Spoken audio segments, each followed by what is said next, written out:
우리 계속해서 주께서 과연 여기 계시건을 시리즈 말씀을 살펴보고 있습니다. 하나님은 언제나 우리와 함께 하고 계시죠. 그런데 우리가 부끄러움을 당할 때, 정말 우리의 말문이 막힐 때도 하나님은 우리와 함께 하고 계십니다. 오늘 저는 여러분들과 함께 이 에스라 말씀을 통하여서 이 부끄러운 일 앞에서 하나님을 어떻게 만날 수 있는지 그 은혜를 함께 누리고자 합니다. 여러분들 호언장담이라는 말 아시죠? 네. 사전적 의미를 보니까 이렇게 쓰여 있어요. 호기롭고 자신 있게 말함. 그런데 우리가 언제 호언장담을 하나요? 특히 믿는 사람들은 언제 호언장담을 하죠? 가끔 내가 어떤 일이 반드시 되어질 것을 확신할 때 호언장담을 해요. 그러다 보니까 이 믿는 사람들이 어떤 게 호언장담이고 어떤 게 믿음의 말인지 그게 헷갈리는 경우가 종종 있죠. 예. 그런데 이 둘 사이의 공통점과 차이점을 우리가 구분하면 어떤 게 호언장담이고 어떤 게 믿음인지를 좀 구분할 수 있을 것 같아요. 먼저 공통점은 내가 기대하는 것. 어떤 일이 이루어지리라 기대하는 것에 대한 말이다라는 것은 호언장담과 믿음의 말이 공통점이에요. 근데 차이점이 있죠. 어떤 차이냐? 호언장담은 내가 주인된 말이에요. 내가 주체가 돼서 내가 그 일을 이루겠다. 반드시 그 일을 내가 이룰 거야 하는 말이 호언장담이죠. 반면에 믿음의 말은 뭐예요? 내가 주인이 아니라 누가 이루시겠다는 거예요? 하나님이 이루시고 나는 그 일을 내가 믿음 가운데 바라보겠습니다 라는 것이 믿음의 말이에요.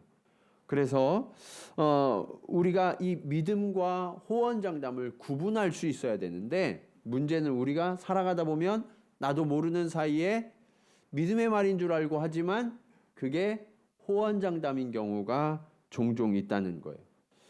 또 어떤 경우에는 내 옆에 사람이 참 힘들고 어려운 상황을 만나면 이렇게 이야기하죠.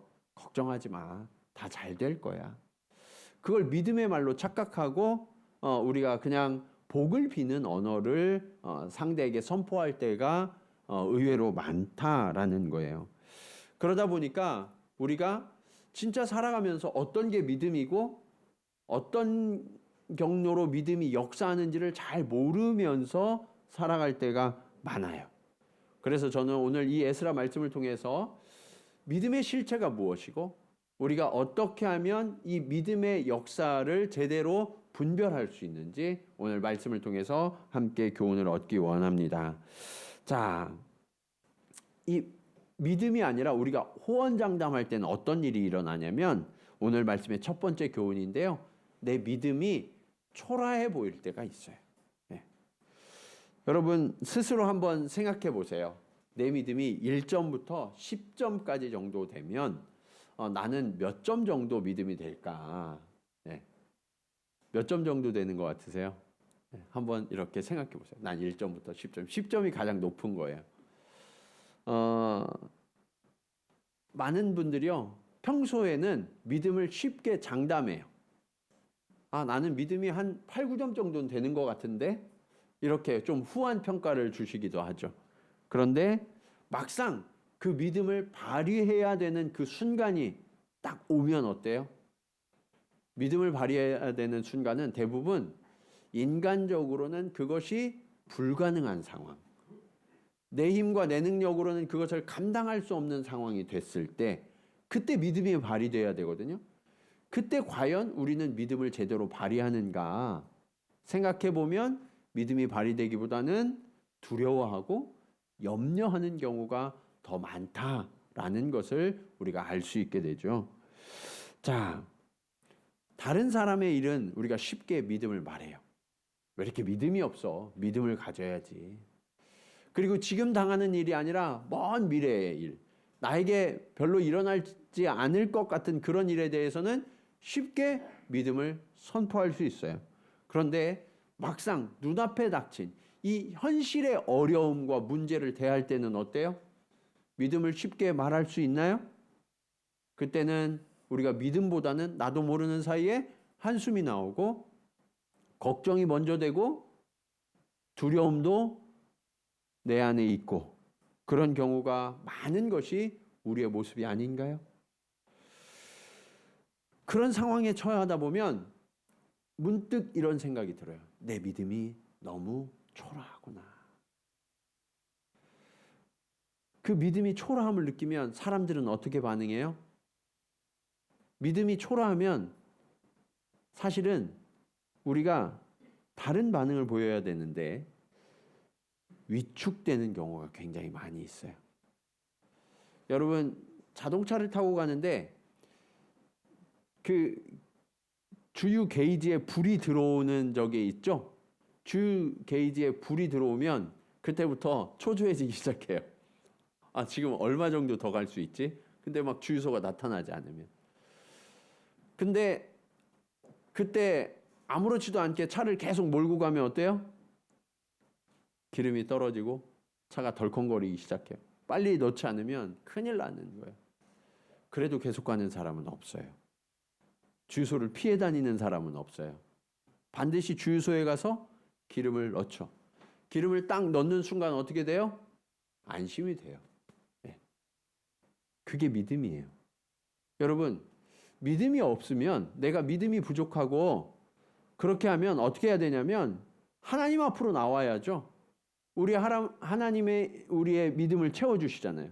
이렇게 예배의 자리에 나오고 기도의 자리에 나오고, 그래서 믿음을 채워야 되는데 사람은 대부분 어떤 행동을 보이냐면 내 믿음이 초라하게 느껴지면 경고 사인이 왔는데 믿음의 자리에 나오는 것이 아니라 오히려 도망치거나 숨어요. 그렇지 않은 것처럼. 이것이 아담 때부터 모든 인류의 공통된 현상이에요. 네. 그래서 빨리 믿음의 자리로 나가야 되는 사람들이 어떻게 해요? 밖에 그렇게 많이 돌아다녀요. 주님께 오지 않고. 여러분, 그런데 이런 일이 지금 우리에게만 일어나는 것이 아니라 위대한 믿음의 조상들도 그래왔다라는 거예요. 오늘 말씀해 보면 에스라 선지자가 바로 그랬어요. 22절 상반절 말씀을 한번 보실까요? 22절 상반절. 이는 우리가 전에 왕에게 아뢰기를 우리 하나님의 손은 자기를 찾는 모든 자에게 선을 베푸시고 자기를 배반하는 모든 자에게는 권능과 진노를 내리신다 하였으므로. 자, 여기 보시면 우리가 전에라는 얘기예요. 이 전에는 평탄할 때 왕에게 뭐라고 말했냐면 우리 하나님이 전능하신 분이시다.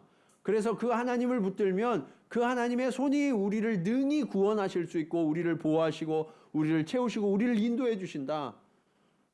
당당하게 이야기했다는 거예요. 반면에 하나님을 떠나면, 하나님을 배반하는 자는 권능과 진노를 내리신다. 아주 호기롭게 그렇게 왕 앞에서 이야기했다는 거예요. 근데 그 왕이 누구냐? 당시에 가장 강력한 군주였던 아닥사스다 왕이었어요. 오늘 본문의 배경은 이 아닥사스다 왕의 7년째예요. 그때가 기원전 458년인데요. 이때 무슨 일이 일어났냐면 이스라엘 백성이 바벨론의 포로로 끌려갔다가 2차 귀환을 하는 해예요. 왕이 조서를 내려서 이제 유다 백성, 이스라엘 백성들은 예루살렘으로 돌아가라라고 조서가 선포되었던 때예요. 그때 이 아닥사스다 왕은요, 이 에스라를 굉장히 신임했어요. 아주 똑똑하고 인재여서 자신의 옆에 두고 항상 그의 이야기에 귀를 기울였거든요. 그래서 이 에스라가 무슨 말이든 하면 그 요청을 다 들어주는 그런 상황이었어요. 그런데 내가 무엇을 도와줄까라고 이야기했을 때 이 에스라가 뭐라고 이야기했어요? 우리 하나님은 전능하시고 충만하셔서 다른 도움이 필요 없습니다. 하나님이면 충분합니다. 라고 자랑스럽게 이야기를 했던 거예요. 왕의 도움이 필요하지 않다고. 자, 그런데 현실은 어땠냐? 현실은 바벨론으로부터 예루살렘까지 돌아가야 되는데 1400km나 가야 돼요. 여러분, 걸어서 1400km를 간다고 생각해 보세요. 차로 가도 너무너무 멀고 힘든 길인데 걸어서 1400km를 가야 돼요. 게다가 그 길에는요, 여러 나라의 국경을 넘어서 가야 해요. 그렇기 때문에 국경을 넘는다는 건 뭐예요? 이 한 나라의 치안에 영향력이 미치지 않는다는 거죠. 그래서 이 국경과 국경 사이의 경계는요, 많은 도적들과 위협이 항상 도사리고 있었어요. 현대에도 치안이 불안정한 나라에 가면 어때요? 늘 불안하죠. 네. 그런데 고대에는요, 대부분의 나라가 치안이 안정되지 못했거든요. 그런 먼 여행을 떠나야 하니까 얼마나 불안하고 두려웠을까요? 어떻게 보면 이 에스라가 왕 앞에서 했던 말이요, 무모한 말처럼 보였을지도 모르겠어요. 예. 그런데 이렇게 무모한 고백을 에스라만 했느냐? 그게 아니에요. 신약에도 이런 고백이 나와요.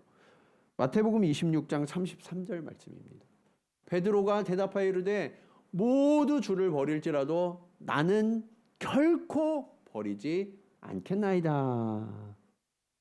예수님의 수제자였던 베드로가 예수님이 이렇게 말씀하셨어요. 내가 이제 십자가에 달리게 된다. 그리고 사흘 후에 다시 부활할 거야. 잡히시는 게 전날 밤에 주님이 이 말씀을 하셨거든요. 그러니까 베드로가 주님, 그런 일이 절대로 일어나서는 안 되고요. 주님이 너희들이 다 나를 버리고 떠날 거다라고 말씀하시니까 모두가 다 버릴지라도 나만큼은 결단코 주를 버리지 않겠습니다. 내가 끝까지 따르겠습니다. 내가 죽을지언정 주님을 따르겠습니다. 라고 아주 호기롭게 이야기를 하고 있었던 거죠. 이게 호언장담이에요. 여기에 보면 나는 결단코 이렇게 이야기하죠. 네. 내가 이걸 하겠다는 내가. 네. 그러니까 주님이 뭐라고 말씀하셨어요? 너 그렇게 말하지만 오늘 밤 다 굴기 전에 네가 3번이나 나를 부인할 거야. 네. 어떻게 됐나요? 주님이 말씀하신 대로 다 굴기 전에 베드로는 3번이나 주님을 부인했어요. 그런데 이런 호기로운 말이, 이런 호언장담이 에스라나 베드로만 했던 말일까요? 그렇지 않아요. 우리도 그럴 때가 있어요. 여러분이 주님을 영접하셨던 때를 기억하시나요?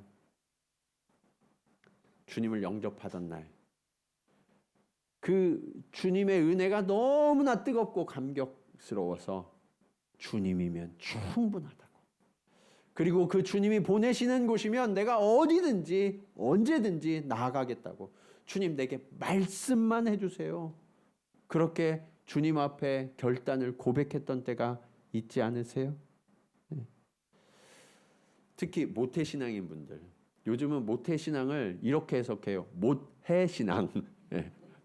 뭐든지 다 못한대. 예. 참 이게 아이러니한 일이죠. 예. 어려서부터 신앙을 배웠는데 이 모태신앙들은요, 그리고 아주 어려서부터 신앙생활을 하신 분들은 중학교 때나 아니면 그 중학교에서 대학교까지 그 과정 중에 한 번은 정말 뜨겁게 하나님을 만났던 경험이 최소한 한 번들은 다 있으세요. 눈물을 흘리면서 정말 그 주님 앞에 내 삶을 어떤 모양이어도 좋으니까 주님 나를 써주시기만 해달라고, 그 주님 앞에 내 삶을 드리겠다고 그렇게 고백하신 적이 있으시잖아요. 네. 근데 여러분 지금은 어때요? 지금도 여전히 뜨거우신가요? 아멘이면 참 감사한데 왠지 우리의 믿음이 식어진 것 같아요. 주님이 보내실까 봐 염려가 되고 두렵기까지 해요. 네. 내가 믿음으로 충만해서 말했던 그 말이 무모한 말처럼 느껴지고 그냥 단순히 호언장담했던 말처럼 느껴져서 현실 앞에서 내 믿음이 너무 초라하게 느껴지는 그런 분들이 계시다면 이제 오늘 말씀의 두 번째 교훈을 잘 들으세요. 우리의 믿음이요. 그렇게 호언장담했던 그 믿음의 말이 현실 속에서 갈등할 때가 있다는 거예요. 네. 현실에 닥치지 않았을 때는 우리는 편안하게 믿음의 말을 할 수 있어요. 그때는 내 믿음이 실제보다 더 큰 것처럼 보여요. 충분히 할 수 있을 것처럼 보이고요. 그런데 내가 극복하기 어려운 상황에서 그 현실에 딱 맞닥뜨리면 어때요? 당황하고 혼란스러운 경우를 만나게 되죠. 실제로 목회를 하다 보면 이런 말씀을 하시는 성도분들을 자주 만나게 돼요. 목사님, 저는 정말 주님을 따르겠습니다. 제가 믿음으로 살기로 결단했고 그렇게 살아내려고 정말 노력하고 있거든요. 그런데 현실은 어떠냐? 우리 가족이요, 우리 친구들이요, 야, 너 믿는다면서, 믿는다는 사람이 삶이 왜 그래? 왜 이렇게 현실은 그렇게 쪼들리고 힘들고 어려운 일만 지속되는 거야? 하나님을 믿는다고 하면 그 하나님이 조금 너를 회복시켜 주시고 너를 도와주셔야 되는 거 아니야? 여전히 왜 이렇게 나보다, 안 믿는 나보다도 그렇게 초라하게 사는 거야?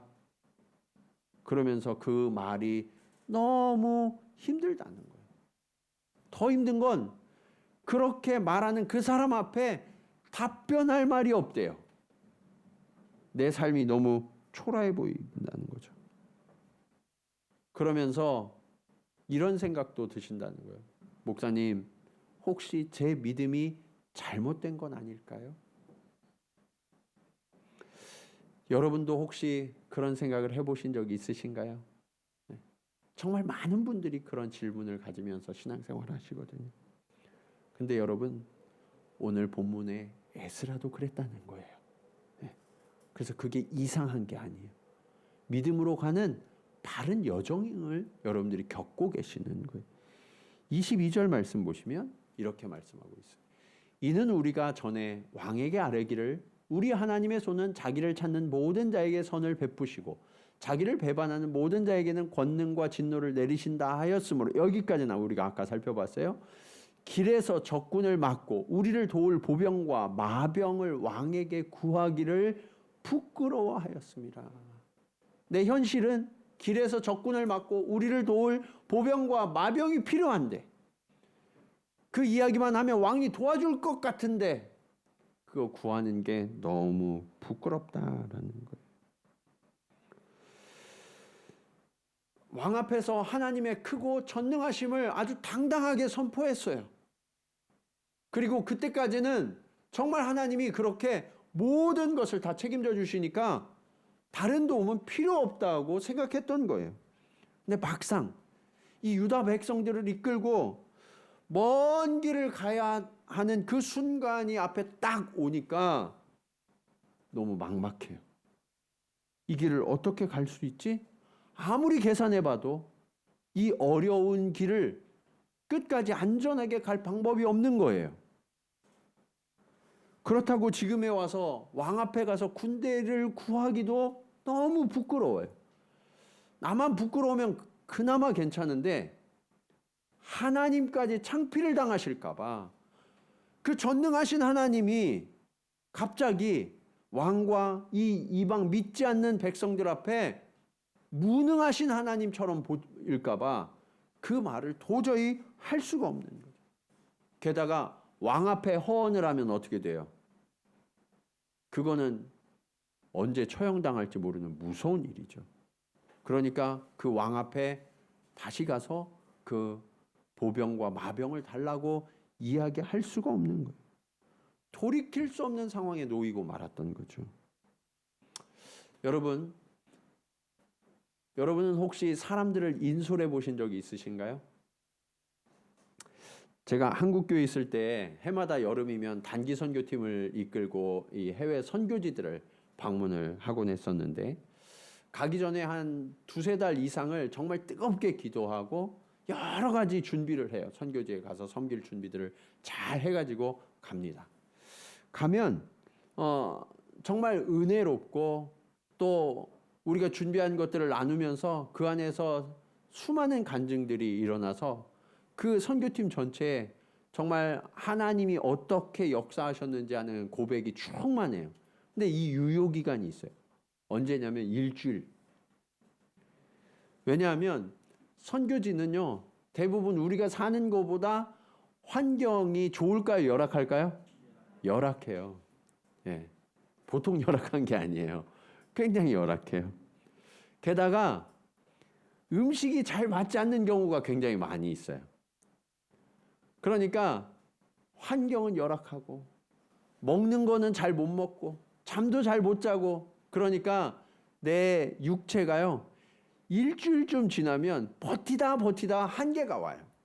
그 한계가 딱 오기 시작하면 그때부터 내 속사람이 나타나기 시작해요. 네, 내 속사람이 나타나면서 다들 예민해져요. 무슨 말만 하면 나한테 한 얘기 같아. 네, 그러면서 막 서운해지고. 선교하러 왔잖아요. 하나님의 영광과 하나님의 은혜를 쏟으려 왔는데 그게 아니라 나의 악한 것들이 막 쏟아지는 그런 일들이 나타나요. 선교하러 왔어도. 사람을 인솔하는 건 이처럼 쉽지가 않더라고요. 근데 한번 생각해 보세요. 지금 에스라가요. 이끌고 가야 되는 사람이 1574명이에요.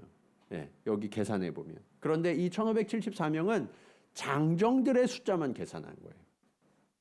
이스라엘은 옛날에는 여성이나 그 다음에 아이들은 숫자에 포함되지 않았어요. 그러니까 그 숫자까지 다 합치면 어느 정도 되냐면 최소 5,000명 이상이 지금 이동을 해야 되는 상황이에요. 아까 제가 몇 킬로를 이동해야 된다고 그랬냐면 1,400킬로를 이동해야 된다고 그랬어요. 지도를 한번 보실까요? 지도를 보시면 저게 빨간 선이 에스라가 이동한 경로예요. 네.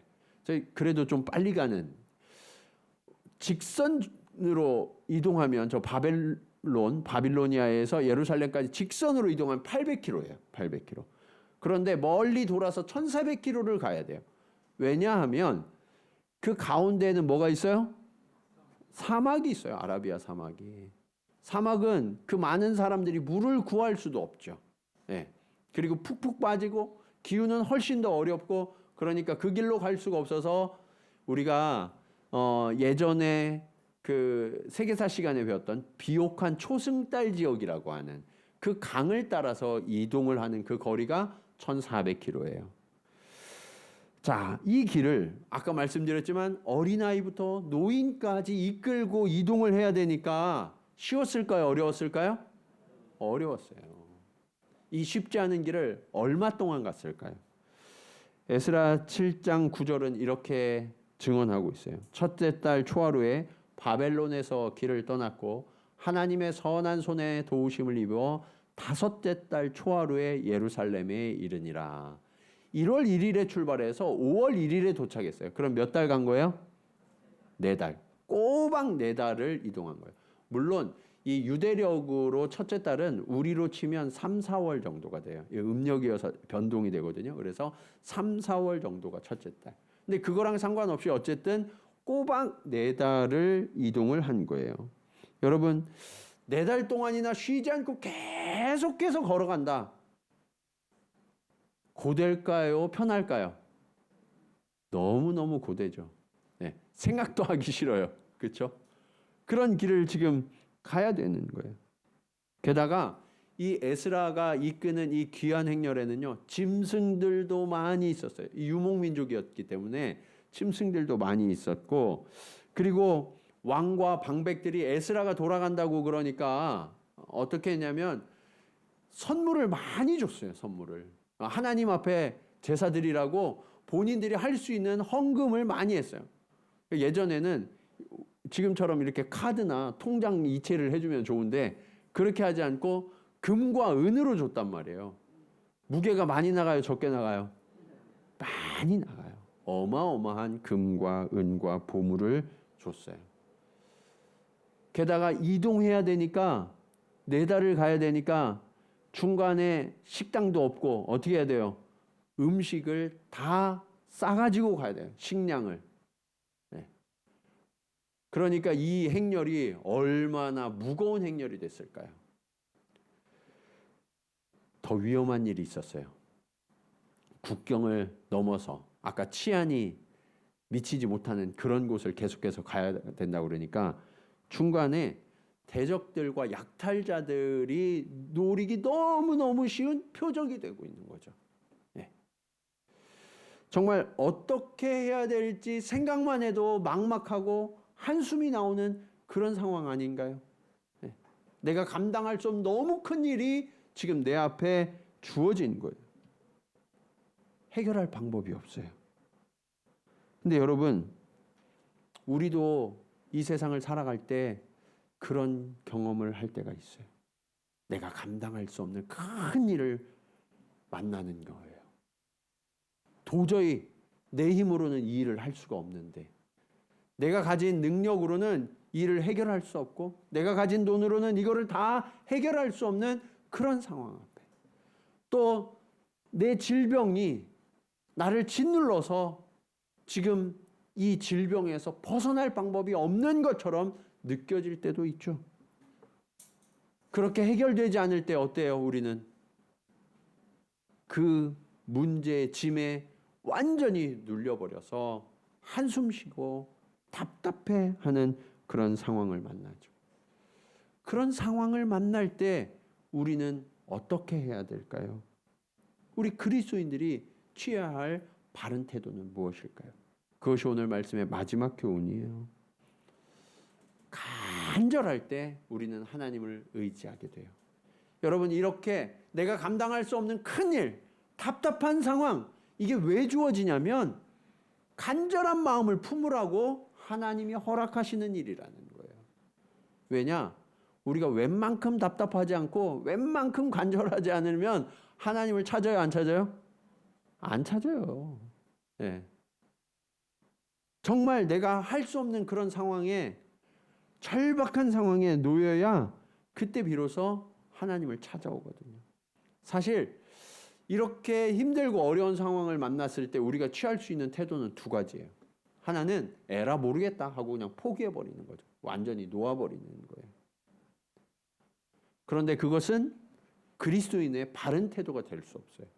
왜냐하면 내가 해결할 수 없는 일을 만났을 때 그때 그 일을 해결해 주실 분이 우리에겐 있잖아요. 그분이 누구예요? 하나님 아버지죠. 네. 그래서 정말 힘들고 어려운 일, 불가능한 일, 그것은 하나님을 만날 만한 때가 되었다라는 사인임을 기억하시기 바랍니다. 그래서 여러분, 그 하나님 앞에 나와야 되는데요. 너무나 감사한 것은 그 하나님은요, 우리의 무모함, 우리의 호언장담, 그리고 우리의 실패를 책망하지 않으세요. 예. 누가복음 22장 61절 62절 말씀을 보시면 주께서 돌이켜 베드로를 보시니 베드로가 주의 말씀 곧 오늘 다 굴기 전에 내가 3번 나를 부인하리라 하심이 생각나서 밖에 나가서 심히 통곡하니라. 주님이요, 말씀하셨어요, 안 하셨어요? 안 하셨어요. 아무 말씀도 안 하셨어요. 우리 같으면 어떠겠어요? 너 그럴 줄 알았어. 네가 그렇게 호언장담할 때부터 내가 알아봤다. 예, 그럴 거잖아요. 그런데 주님은요, 그렇게 말씀하시지 않으셔요. 그냥 바라보시는데 바라보는 표정도요, 인자를 잃지 않으시고 바라보셨을 거라고 저는 믿어요. 예. 그런데요, 그 인자하신 주님의 모습을 보는 순간 뭐가 생각났어요? 주님이 하신 말씀. 그 말씀이 오히려 베드로의 가슴을 쳤어요. 그래서 견딜 수 없는 마음으로 성 밖에 나가서 엉엉 소리내어 통곡하며 울었던 거죠. 여러분, 그 순간에 베드로는요, 회개한 거예요. 주님 앞에서 나의 연약함과 부족함을 직면하고 그 주님 앞에 철저하게 회개를 한 거죠. 에스라 선지자도 마찬가지였어요. 21절 보실까요? 그때 내가 아하와 강가에서 금식을 선포하고. 여러분, 금식은 언제 하냐? 금식은요, 내 힘을 빼기 위해서 하는 거예요. 음식을 먹으면 힘이 나잖아요. 음식을 안 먹으면 거꾸로 힘이 없어지죠. 지금 먼 길을 가야 하는데 금식을 한대요. 이게 무슨 말이에요, 여러분? 그 얘기는 이 일은 내 힘으로 할 수 없는 일입니다 라는 고백을 하는 거예요. 네. 이스라엘 백성은요, 큰일 앞에서 금식하는 습관을 가져요. 여호수아가 가나안 땅으로 들어가기 직전에, 요단강을 건너기 직전에 무엇을 했느냐? 그 앞에서 사흘 동안 몸을 씻고 정결하게 하면서 금식했어요. 지금 전쟁을 하러 가야 되는데 전쟁을 하는 용사들은요, 많이 먹어서 힘을 내야 되잖아요. 그런데 어떻게 했어요? 이 전쟁은 우리에게 속한 것이 아니라 하나님께 속한 것입니다. 그래서 내 힘을 빼기 위하여 철저히 금식했던 거예요. 그리고 이어서 보겠습니다. 네. 우리가 요 앞에 말씀 21절. 네. 금식을 선포하고 우리 하나님 앞에서 스스로 뭐하여? 겸비하여. 여러분, 겸비한다라는 의미는 뭐예요? 겸손한데 어느 정도 겸손하냐? 비천하게, 내가 비천하게 낮아져서 하나님 앞에 서 있다라는 거예요. 네. 그렇게 하니까 우리와 우리 어린아이와 모든 소유를 위하여 평탄한 길을 그에게, 하나님께 간구하였으니. 하나님, 이 길을 이 어린아이들까지 데리고 내가 갈 수가 없습니다. 하나님이 해주셔야 내가 비로소 평탄한 길을 갈 수 있습니다 라고 고백하고 있었던 거죠. 여러분, 우리는요, 반대인 경우가 많아요. 하나님 앞에 기도하기 전에 벌써 계획이 다 돼 있어요. 이 1400km를 어떻게 가야 하지? 그 길을 가려면 언제 쉬고 언제 밥을 해 먹고 또 군사들은 어떻게 조직하고, 그래서 이 길을 어떻게 안전하게 갈까? 내가 하려고 하는 그런 계획들이 앞장서서 세워지지 않나요? 그런데 여러분, 진짜 금식을 하면 어떻게 되는 줄 아세요? 그런 생각을 못 하게 돼요. 네. 그런 힘이 없어요. 그냥 주님께 다 맡기는 거예요. 주님, 죽이려면 죽이시고 살리려면 살리세요. 그래서 금식의 진짜 의미는 내가 죽는 거예요. 나의 옛사람이. 그래서 나는 죽고 예수로 살겠습니다 라는 고백이 금식의 의미예요. 그리고 그 금식을 할 때 반드시 해야 되는 것이 겸비하여 기도하는 거예요. 겸비하여 기도. 여러분, 우리 그리스도인들은요, 기도의 중요성에 대해서 다 알고 있어요. 기도해야 된다. 그런데 실제로 기도를 그렇게 많이 하진 않아요. 제가 보니까 참 안타까운 것이 한국 교회의 능력이 예전에 어디 있었냐면 기도에 있었어요. 기도에. 네. 새벽 기도하고 그 다음에 심야 기도하고, 심야 기도 하다가 안 되니까 철야 기도를 했죠. 네. 그 다음날 해가 떠야 집에 가는 거예요. 네.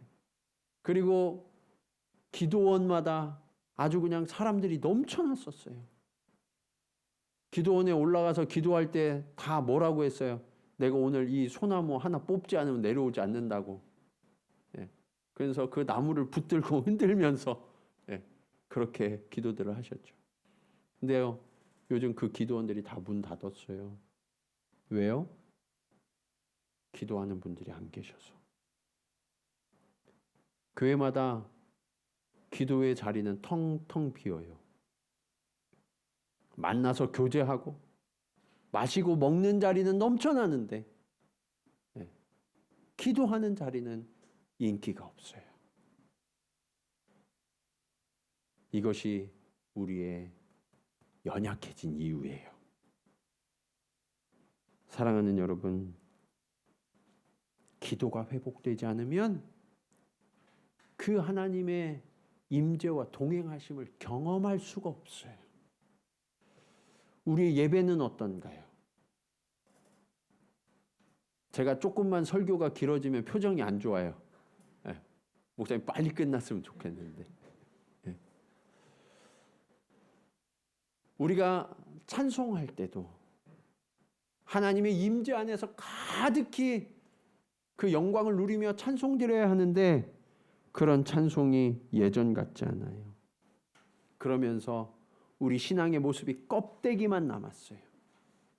그럴듯한 형식적인 믿음의 모양만 있고 그 모든 믿음의 실제 모양, 그 내용이 사라져버리고 말았어요.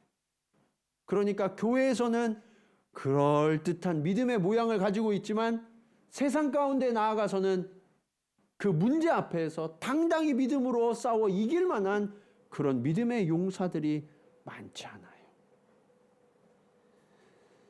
사랑하는 여러분, 그래서 하나님께서 오늘 저와 여러분에게 절박하고 긴박한 상황을 허락하세요. 주님께로 좀 돌아오라고, 주님께로 좀 겸비하여 나아오라고. 그렇게 기도하면 하나님이 어떤 은혜를 베풀어 주시냐. 23절입니다. 같이 한번 읽겠습니다. 시작.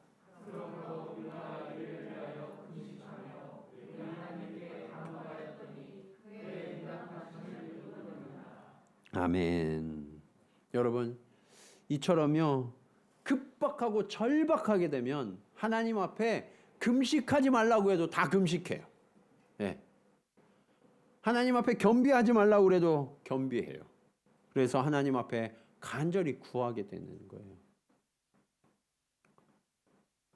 사랑하는 여러분, 절박했을 때 그때서만 기도하지 마시고 평소에 겸비하여 기도하시기 바랍니다. 네. 날마다 기도하셔야 돼요. 네. 그러면 하나님께서요 응답해 주신다는 거예요. 에스라가 그 전에 왕 앞에서 했던 말은요 단순한 생각과 말이었어요. 하나님이 이렇게 하실 거야. 호언장담이었어요. 그러나 하나님 앞에 간절히 금식하여 기도할 때 그는 눈으로 보게 됐어요. 무엇을 보게 됐느냐? 왕의 군대가 아니라 하나님이 보내신 천군 천사의 군대가 우리를 호위해주고 우리를 지켜주는 것을 보게 된 거예요. 네. 그것을 어떻게 알게 되었느냐? 에스라 8장 31절의 고백이에요. 첫째 달 12일에 우리가 아와 강을 떠나, 아까 첫째 달 1일에 떠났다고 그랬잖아요. 근데 여긴 12일에 떠났다고 이야기하고 있어요. 이 얘기는 뭐냐면 12일 동안 금식하며 기도한 거예요. 그래서 여러분, 기도가 출발이에요. 네. 하나님 앞에 예배드리는 것이 출발이에요. 네. 그래서 여러분, 주일은 일주일의 끝이 아니에요. 네. 월, 화, 수, 목, 금, 토, 일이 아니라 달력 보세요. 주일이 맨 앞에 있고 그 다음이 월, 화, 수, 목, 금, 토죠. 우리의 출발이 하나님과 함께 시작해야 돼요. 네. 그렇게 12일을 보내고 아와 강을 떠나서 예루살렘으로 갈새 우리 하나님의 손이 우리를 도우사 대적과 길에 매복한 자의 손에서 건지신지라. 여러분, 베드로의 호언장담과 너무 비교되지 않나요? 내가 결코 주를 떠나지 않겠습니다. 내가 결단코 라고 말했지만 여기는요 우리 하나님의 손이 우리를 도우셨다라고 말씀하고 있죠. 이게 진짜 믿음의 고백이에요. 내가 하는 것이 아니라 하나님이 하십니다. 그리고 여러분, 여기에서 우리가 하나 기억해야 되는 게 있어요. 대적과 길에 매복한 자의 손에서 건지신지라 라고 말씀하고 있죠. 이 얘기의 의미를 잘 우리가 분별해야 돼요. 1400km를 이동하는 동안 대적과 길에 매복한 자들이 나타나지 않았다는 이야기일까요? 아니면 나타났는데 구해주셨다는 이야기일까요? 맞아요. 나타났는데 구해주셨다는 이야기예요. 그러니까 여러분이 주님 앞에 기도하고 금식하고 겸비하여 주님 손을 붙들고 가면 대적이 안 나타나고 매복이 안 나타나는 게 아니라는 거예요. 대적은요, 예상한 문제예요. 매복은 예상치 못한 문제예요. 내가 뻔히 예상하는 문제도 나를 괴롭게 하고 예상치 못한 일들도 내게 닥친다는 거예요. 그런데 다른 게 있어요. 믿음을 가지면 그 하나님의 호위하시는 군대가 내 옆에 있어서 그 예상했던 문제나 예상치 못한 문제가 나를 엄습할 때 그 문제로부터 하나님이 나를 구원해 주시는 것을 보게 된다. 이게 믿음이라는 거예요. 네. 아무 문제도 일어나지 않는 게 믿음이 아니라 문제가 일어나도 하나님으로 인하여 내가 평탄한 길을 걷게 되리라. 네. 여러분, 이제 호언장담과 믿음의 차이를 아셨나요? 우리는 그 믿음이 실제가 되지 못하는 경우가 굉장히 많이 있어요. 그러다 보니까 실제, 현실 앞에서 우리의 믿음이 초라하고 작아지는 경험들을 하거든요. 그런 경우 신앙은 그저 교회에서만 발휘돼요. 교회에서는 참 좋은 믿음의 사람이고 그분이 찬양하고 그분이 기도하는 모습을 보면 참 은혜가 되는데 막상 세상에서 살아가는 모습을 보면 오히려 실망되는 경우들이 너무나 많이 있어요. 그런 모습 때문에 내가 부끄러워지고 초라한 그런 경험을 혹시 하고 계세요? 그런 분이 계시다면 이제 주님 앞에 겸비하여서 엎드리시기 바랍니다. 네. 내가 죽어야 돼요. 나의 옛사람이 철저하게 죽어야 돼요. 그리고 하나님이 내게 허락하신 이 고난과 문제로 인하여서 오히려 하나님을 더 강력하게 붙들고 그 하나님의 승리가 내 삶 가운데 매 순간 함께 하심을 경험하면서 이제 내 앞으로 닥쳐올 어떠한 문제, 어떠한 어려움도 지금까지 나를 인도하시고 구원하신 그 하나님께서 여전히 나와 함께 하시기 때문에 내가 이 길도 평탄하게 갈 것을 믿습니다. 그 고백이 오늘 저와 여러분의 믿음의 고백이 되어서 이 믿음의 행진을 끝까지 이어가시는 저와 여러분 모두가 되시기를 주님의 이름으로 간절히 축원합니다. 우리 이 시간 말씀을 기억하시면서 함께 찬송으로 고백하기 원합니다. 하나님 아버지, 그렇습니다. 오늘 우리가 내 믿음이 초라해 보일 때가 있습니다. 그것은 지금까지 내가 호언장담하고 내가 혈기로 내 의로 이런 것을 이루려 했기 때문입니다. 주님, 믿음과 현실 속에서 갈등하고 방황하는 것이 아니라 이제는 하나님이 실존하시고 그 실존하시는 하나님의 도움이 내 손을 붙들고 있어서 내가 이 길을 끝까지 평탄하게 나아갈 것을 믿습니다. 그러한 고백으로 우리 함께 찬송하시겠습니다.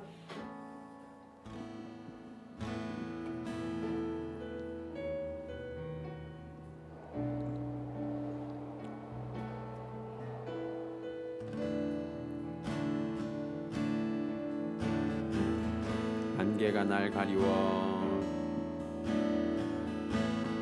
안개가 날 가리워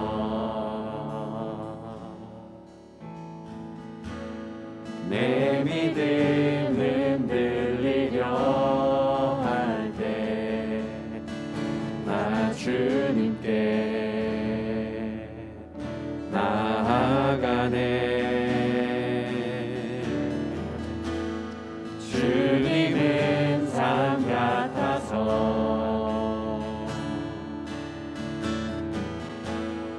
여전히 그 자리에 계셔 눈을 들면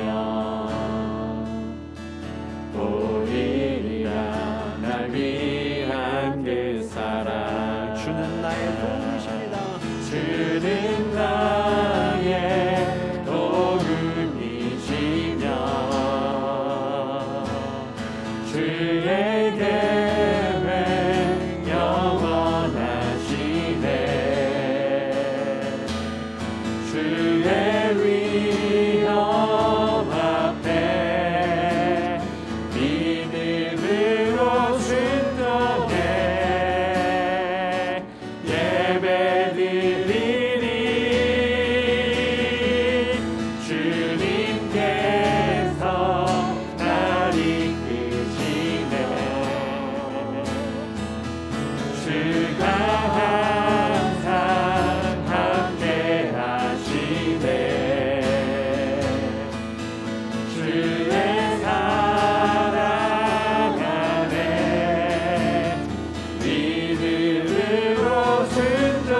그렇습니다. 주님, 오늘 내가 믿음과 호언장담을 혼동하여서 하나님, 내가 그냥 내 의로 내 힘으로 그렇게 고백하면 하나님이 도와주셔야 한다고 그렇게 믿고 그렇게 믿음으로 선포하는 것이라고 그렇게 나의 혈기를 부릴 때가 있었음을 주님 고백합니다.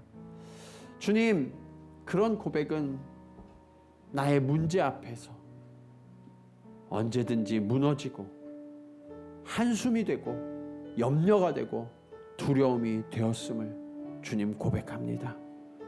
주여, 오늘 이 예배의 자리가 당시의 아와 강이 되게 하여 주시옵소서.